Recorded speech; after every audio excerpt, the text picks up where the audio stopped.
Ashama akkam jirtu hordoftootaa fi kabajamtoota kiyya ani jira galata rabbii baga jiraattanii mee akkamii jirtanii hin badee hin beeka akka badee jiru baay'een keessan koomentii jalatti illee mucayyoon kun eessa baddee kan jettanillee jirtanii koomentii keessan hima argaa fayyaa kooti galata rabbii xiqqoo qofaa kana ta'e hin beeku kanumaaf sannafee xiqqoo asirratti na hojjenna yuutuubii keessa akka irratti illee kaleessa hojjedhee ture. Mucayyoo suuraa ishee amma fide kuni ijoollee naannoo nama shanii moo akkamii warra kalee sararee bamu sana agartanii jirtanii namni viidiyoo sana hin agarre hin jiru xiqqoo kanumarraa haasa'uu fi malee viidiyoo hojjechuun barbaanne dhugaa dubbachuu fi ijoolleen kun naannoo ijoollee shamarra shanii fi afur shan akkas dhiira tokko natti fakkaate warri agartanii tanne jirtanii. Gurbaan sun afaan Oromoo nin beeka afaan Oromoo osoo beekuuti garuu leesh akkas goote leesh maa taxawiliin fulus leesh anti kida leesh afaan Arabaa fakkeessee namuma Oromootu ijoollee Oromoo akkanatti tumoo jira jechuudha. Mucayyoon sun maal jetti yeroo rukutamtu yaa obboleeyyan kiyya maa akkas na gootan yaa obboleeyyan kiyya osoo isheen jettee kadhattu hagana garafan namni viidiyocha agarre hin jirtan namni feesbuukii tiktookii qabda hundi keessa agarteetu garuu viidiyoon suni YouTube irratti hin eeyyamamu. Ani kanarratti waan jechuu barbaadu tokko hamma ijoolleen keenya Oromoon biyya namaa kana keessatti wal gootan hamma isin hagana dhugaa dubbachuuf dhiirotas ta'e shamarra waan isin biyya kana keessatti wal gootan an dhugaa dubbachuuf jarumti nafxanyaa jedhamsuni hagana nun goone an dhuguma yoo dubbanne baruma durii harki murame maal jettan suni akka isin wal gochaa jirtan kana keessaafuu biyya Saudii kana keessatti an dhugaa rabbii nafxanyaa warjaan sun waan kana hin goone ani ofuma oftanii dhugaa rabbii ani baqameemaan kiyya qabachuu dadhabe afaan Arabaatti jijjiirate ilmuma Oromoo yeroo akkanatti shamarra garafu tokkoffaa ijoollee keenya yaa obboleeyyan keenya namoonni biyya keessa jirtan obbolaas biyya keessa qabaadha yoo biyya Arabaatti ufuu yaadan nama isin beektanuu haa ta'u tokkoffaa waa'ee biyya Arabaa nama biyya jirutti hin faarsina biyya gaarii jira biyya bareedaa jira biyya akkasii jira jettanii inni qarshii hin qabne karaa bahaaraa dhufa inni kaan immoo daldala gowwaa akkasiifa harka bu'eetu gowwaa akkanuma maallaqa nyaatu akkanumaan fuutanii obbolaa keessan fa'aa biyyaa baastanii biyya Arabaa keessatti akkanatti garafsiistuu jechuudha. Tokkoffaa warri biyya Arabaa teessanii obboleetti keessan biyyaa baaftan obboleessa keessan haa ta'u obboleetti haa ta'u karaa seera qabeessa karaa mootummaa haa ta'u karaa nama beekamaa yoo deemsifattan maa rakkoo qaba. Amma ijoolleen kun biyya Arabaa keessatti akka isaan cafaqamaa jiran daldalaatu biyyaa fidee akkana gochaa jira. Sinii galee daldalaa namuma hin beekne fuutanii harka hin buusina obbolaa keessan. Keessaaf unu warra biyya Arabaa yookaan qarshii gara biyyaa ergee obboleeyyan kiyya biyyaa fida. Garuu daldala beektan irraa fidachuu qabdani. Warri deemtan immoo warri deemuuf kaatan fakkeenyaaf annawun tokko an daldalaa isiniin jedhee wanti jechuun qabdani. Nama sana gadi fageenyaan beekuu qabda. Daldalaa mata'ee zariisaa firasaa beekuu qabda. Yoo asitti daldalaa sana biyya namaa keessatti yoo abdallee haguma inni obboleettii kee obboleessa kee cafaqee dhiigarraa angalaase atillee biyya galtee yookaan qarshii umaan maatii isheerra dhiiga angalaaftaa jechuudha maatii uma isaarra dhugaa rabbisiin jira.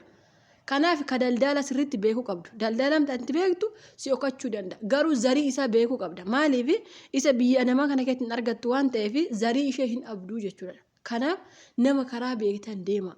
Nama karaa itti gumaa baafachuu dandeessan deema. Akkanumaan nama gumaa baafachuu hin dandeenye. Amma durboonni kun biyya namaa kana keessatti fira abaniif miti beeki. Firri isaanii wana miidiyaa kanarratti suuraa isaanii ilaala, viidiyoo isaanii ilaala. Garuu daldalaan suni eenyu akka ta'e maaliif beekama? Eenyu akka biyyaa baase? Ani Oromoon kun akkam garaa walitti jabaattu jedhaani bar.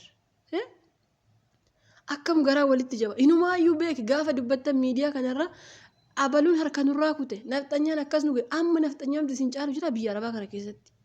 An dhugaa rabbii gaduma taa ilaalame amma diinumti diina caalu isiniin caalu jira amma ijoollee maaf keessaaf ijoollee Suudii kana keessa jirtan uummata gandummaan sammuu guute.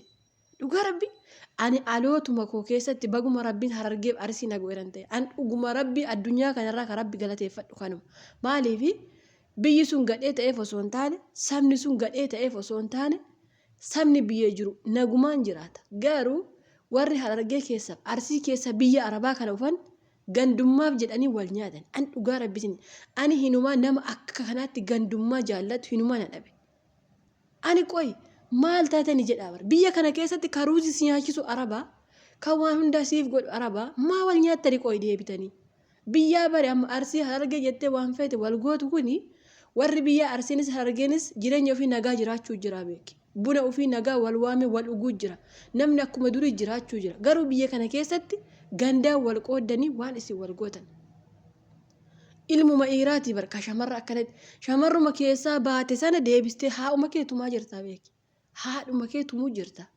Dhugaa rabbi namoonni tokko tokko immoo gaafa dubartii lubbuu baasa waan feegoon haadhuma isaa akka lubbuu baasite gadi haadhuma keetii bar dubartii akka an dhugaa rabbi viidiyoon akka jara kanaatti nasuu kannees hinumaa hin jiru. Keessaafuu mucittii ishee gara umaarratti rukutan sana yeroo ishee wayyoo abbiyyee jettu sana dhugaa rabbii imimmaan qabachuu dadhabe. Maaliif jijjiirama jettanii biyyaa baatanii akkanatti cafaqamtan biyya namaa kana keessatti bakka biyyaan bahina. Warri as jirtanillee obbolaa keessan karaa nama beektan malee biyyaa hin baasina. Bakka qarshiitti ergitanii obboleetti koo biyyaa baha jettanii harka diinaan buusina obbolaa keessan bakka.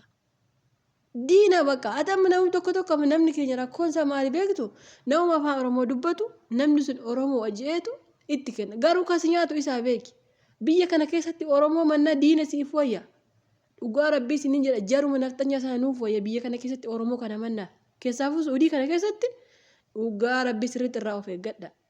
Ijoolleen reebamaa jirtutu immoo Suudiima keessa. Biyya hundaa sirriitti jira waan ta'eef biyyitti cafaqamtuu dandeessu biyyitti Oromoo wal cafaqtu biyyuma Suudii keessatti yoo taate malee biyya namaa keessatti wal cafaquu hin dandeessu. Garuu biyya kana keessatti dahoo godhattee waraqaa hin qabdu okattee jiraattee ona keessa okattee gaafa ijoollee shamarraa akkatti argitu cafaqxii jechuudha. Sababiinsaa waraqaa eenyummaa hin qaban. Ani kanaaf bari gaafa ijoollee waraqaa eenyummaa hin qabaanne beeki bakka kan gaafa bu'u hunduma walitti fixaa beeka. Ati tolaadhaa, ati gaariidhaa, ati badaadhaa siin hin jedhu. Garuu akka namni gaariin keessa qabamu hin beeku. Ani gaafa ijoollee mana hidhaa keessa Suudii keessa akka dhumtee sana dhumte jedhan hin gammada. Dhugaa rabbii maaliif badii isaaniiti beeki. Waan isaan biyya kana keessatti godhan an dhuguma rabbii isinitti ijoollee Suudii kana keessa gaariinis kan dalagattus keessuma hijirti garuu han akka kana ani jinnii yookaan seexanni gaafa qiyaamaa akkas nama godha jedhee hin yaadu. Dhugaa rabbii ani inshaalla rabbumaan balaa hin taane Suudii kanatti taabuusu. Anillee isinuma keessa jira dhugaa rabbii jechuun bakka ajaa'ibuma qabdanii bar. Ajaa'ibuma qabdanii waanummaa biyya kana keessatti hin taane jiru. Biyya namaa biyya kabajamaa biyya makkaa hin jiru biyya amantaa islaamaan beekamtu fuutanii biyya jinnii gootanii keessan jireenyi jinnii isinitti haa ta'u. Innaa akkasii ijoollee kana warri beektan viidiyoo isaanii sheerii go'aaf yoo feesbuuk irratti yoo isinitti dhufe haga tokko birrii gaafatamaa jiru irratti fakkaata. Maatii isaanii namoonni uummanni Oromoo qarshii yoo ta'e qarshii walitti bu'ee akka kanfalamuu fi namichi illee qarshii illee hin gaafatu akkasumatti tumuu jiran natti fakkaata. Baay'ee garaana nyaate.